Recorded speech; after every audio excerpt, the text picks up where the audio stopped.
Pledoi ini bukanlah suatu pembelaan atas kesalahan terdakwa secara membabi buta agar bebas di luar pertimbangan-pertimbangan hukum. Tetapi pledoi ini merupakan suatu ikhtiar hukum agar sebelum Yang Mulia Majelis Hakim memberikan putusan telah mendapatkan keterangan, gambaran, bukti-bukti dan sesuatu yang terkait dalam perkara ini.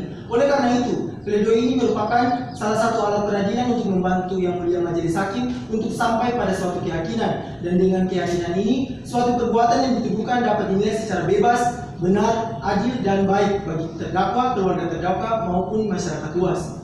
Disinilah hemat kami mengapa perkara tindak pidana narkotika yang menjerat pada terdakwa diletakkan pada proporsi yang benar. Penegakan hukum haruslah murni, jangan menjadi penjebakan hukum, agar pihak-pihak tentu memperoleh prestasi.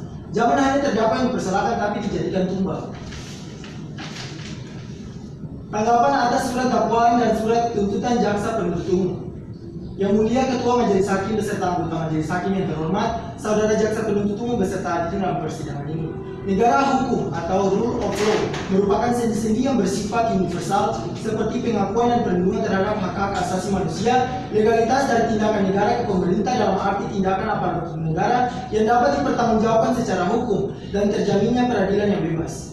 Bersumber pada asas praduga tak bersalah, maka jelas dan sewajarnya terdakwa dalam proses peradilan pidana wajib mendapatkan hak-haknya.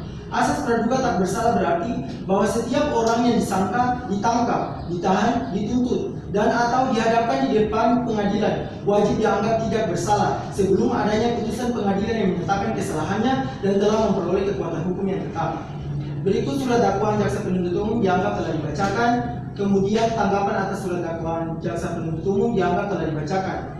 Tanggapan atas keterangan saksi Christian Victor, bahwa keterangan saksi Christian Victor tidak bisa dijadikan sebagai alat bukti, sebagaimana dijelaskan dalam putusan Mahkamah Agung RI nomor 1535-P-Sus/2010 yang menimbang bahwa terhadap alasan-alasan tersebut, Mahkamah Agung berpendapat bahwa pihak kepolisian dalam perkara ini mempunyai kepentingan terhadap perkara agar perkara yang ditangani berhasil di pengadilan, sehingga keterangannya pasti memberatkan atau menyebutkan bahwa ia bisa merekayasa keterangan. Padahal yang dibutuhkan sebagai saksi adalah orang yang benar-benar diberikan secara bebas, netral, objektif, dan jujur, sebagaimana dijelaskan dalam pasal 185 ayat 6 KUHP. Maka dengan demikian, kesaksian Christian Victor pantas dikesampingkan karena mempunyai kepentingan bahwa dalam putusan Mahkamah Agung RI nomor 1531/P-Sus/2010 yang pokoknya kepentingan menyatakan pihak kepolisian dalam pemeriksaan perkara ini. Kemudian tanggapan atas tuntutan pidana jaksa penuntut umum. Majelis Hakim yang mulia, Saudara Jaksa Penuntut Umum yang terhormat dan hadirin dalam persidangan ini. Proses peradilan terhadap terdakwa sekarang ini adalah suatu proses untuk mencari, mengungkapkan dan mendapatkan kebenaran materi. Berkaitan dengan proses tersebut, maka sebaiknya kita berpegang pada prinsip yang menjiwai tugas dan fungsi penegakan hukum, yaitu berani mengatakan yang benar adalah benar dan terhadap semua fakta-fakta dalam persidangan yang diperoleh dari semua alat bukti yang sah, yaitu alat bukti berupa keterangan saksi, keterangan ahli, surat petunjuk, dan keterangan para terdakwa. Walaupun kita duduk dalam posisi yang berbeda, di mana Saudara Jaksa Penuntut Umum melaksanakan fungsinya sebagai wakil negara atau pemerintah, kami penasihat hukum juga melaksanakan fungsinya sebagai pembela kepentingan hukum terhadap terdakwa, dan Majelis Hakim melaksanakan fungsinya sebagai wakil Tuhan untuk menjatuhkan putusan yang seadil-adilnya.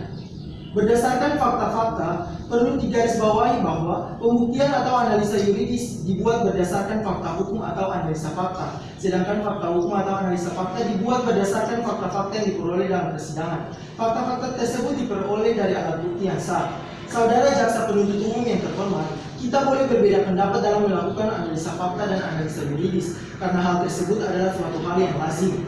Mengingat setiap ahli hukum belum tentu sama dalam memberikan penilaian atau analisa terhadap setiap permasalahan hukum. Oleh karenanya sudah seharusnya terhadap fakta-fakta yang diperoleh selama persidangan ini, kita harus bersikap jujur dan tidak memihak dalam menyajikannya, baik dalam surat dakwaan atau nota pembelaan atau putusan. Karena apabila kita sudah tidak jujur dalam mengungkapkan fakta-fakta tersebut, baik dalam tuntutan, pembelaan atau putusan, ini artinya kita mengingkari perlunya proses peradilan yang bebas, jujur, dan tidak memihak.